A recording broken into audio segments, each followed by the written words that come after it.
هنتكلم على الاسئله. والاسئله زي ما انا قلت المره اللي فاتت كده اديتكم هنت بسيط عنها. يعني السؤال هو قلب الكوتشنج. ليه؟ احنا اتفقنا في الكوتشنج ان الشخص اكتر حد عارف المشكله واكتر حد عارف الحل. ازاي يا هند؟ ايوه، مش احنا اتفقنا المره اللي فاتت ان الشخص اللي معايا هو اكتر حد عارف المشكله واكتر حد جواه الحل؟ بس انتي من شويه لسه قايله ان ببقى جاي قايل حاجه وهو جواه حاجه تانية. ما انا دوري ان انا بطلع منه المشكله الحقيقيه. طب ازاي بطلعها؟ بالاسئله. طيب ازاي اطلع منه الحل؟ بالاسئله. السؤال الف ب في الحياه. الاسئله الف ب في الحياه. زي ما احنا قلنا كده، العقل البشري لا يقاوم السؤال. لو جيت سألت سؤال حتى لو ما جاوبتنيش هتلاقي نفسك غصب عنك بتروح عمال تدور انا عايز اجابة السؤال. ممكن احنا كده بنقول في الكوتشنج ان السؤال هو قوة خفية تقدر تعدل نظامك النفسي والعقلي. لما كنت بتكلم على السؤال الايجابي والسؤال السلبي المرة اللي فاتت. طيب احنا عموما في الكوتشنج في شوية محاذير كده لازم نعملها، وفي شوية حاجات في شويه محاذير لازم ما نعملهاش. دايما في الكوتشنج لما باجي اتكلم مع الشخص واساله اساله مثلا ايه اللي انت حابب نتكلم فيه النهارده، او ايه اللي هيحصل لو الحاجه دي حصلتوا عليها، ايا كان السؤال اللي انا هقوله له، اللي لسه هتكلم اكتر على نماذج من الاسئله. فدايما وانا بسال السؤال يبقى الاسئله ليها علاقه بالموضوع. يعني مثلا انا واحده جايه لي النهارده عشان خاطر بتتكلم على البيزنس. هي عامله بيزنس وعايزه تعمل سيشن مثلا معايا ان هي عايزه تطور البيزنس بتاعها. طيب هل انا المفروض اسالها هي عندها كام عيل؟ هل المفروض اسالها هي ساكنه فين؟ هل المفروض اسالها هي بتقبض قد ايه؟ هل المفروض اسالها هي مثلا اتعرفت على جوزها ازاي؟ هل المفروض اسالها عندها كام طفل؟ الاسئله تبقى في نفس الموضوع. يعني ايه الاسئله في نفس الموضوع؟ يعني انا ما ينفعش ان انا واحده جايه، السؤال بيقول انا واحده جايه لي عماله عايزه تشتغل معايا على جلسه ان هي عايزه تطور شغلها ومهاراتها في شغلها.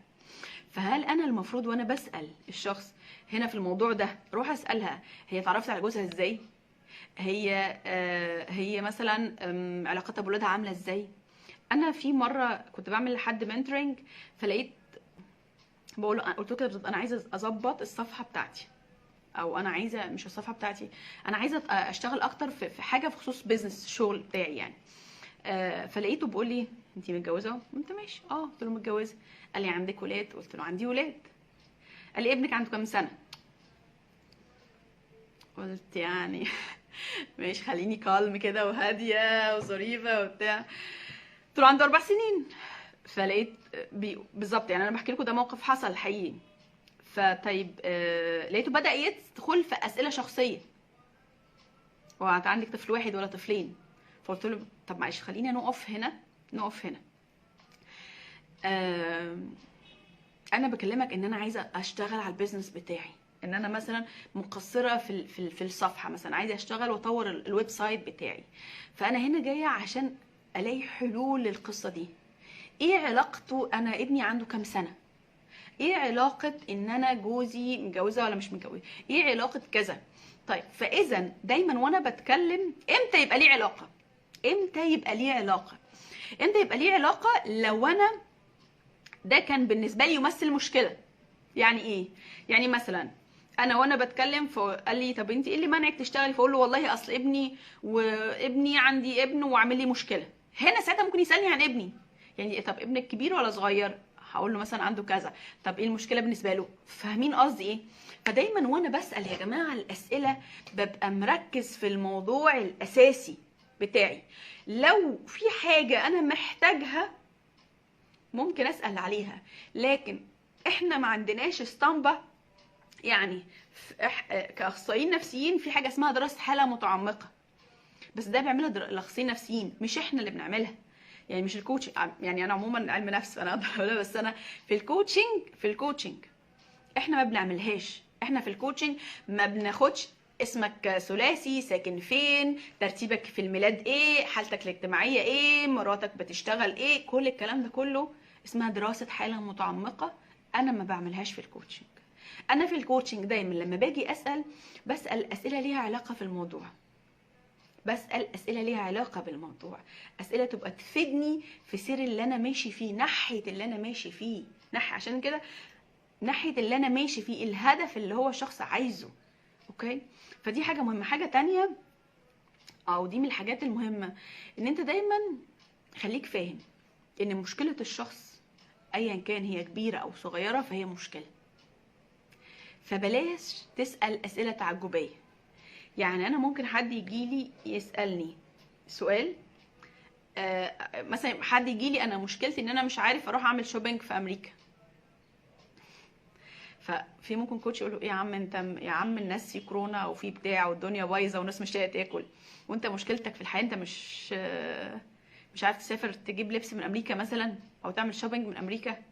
هو ده بيحصل في الاغلب. احنا ده بيحصل في حياتنا العاديه، ان احنا بنستخف بمشاكل الاخرين.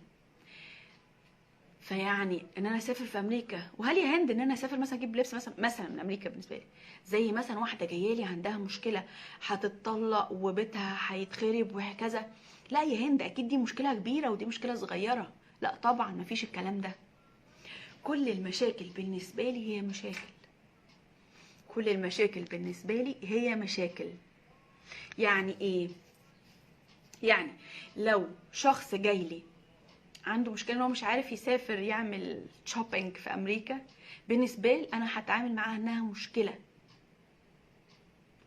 انها مشكله. ولو واحده جايه عايزه تطلق وبيتها كذا والدنيا تخرب، برضه هتعامل معاها انها مشكله.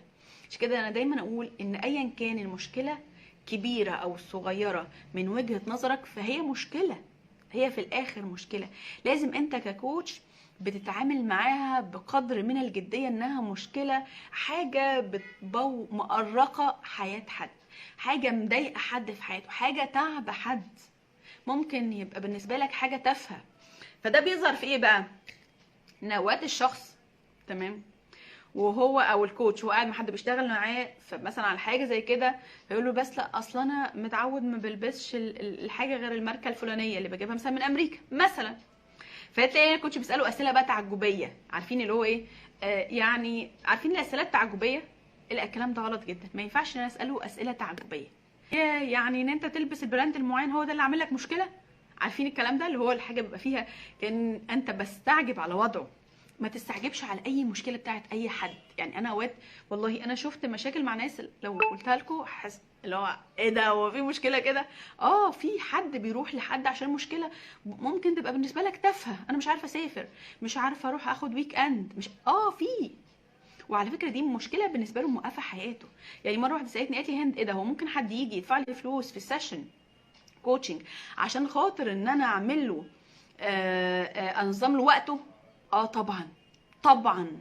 طبعا في ناس بتبقى عارفه قيمه وقتها، فعادي ممكن تدفع 1000 و2 و3 لحد يساعدها ان هي تظبط وقتها ويومها، لان هي لو ظبطت وقتها هتعمل حاجات كتير تساعدها. اوكي، فبلاش الاسئله دي.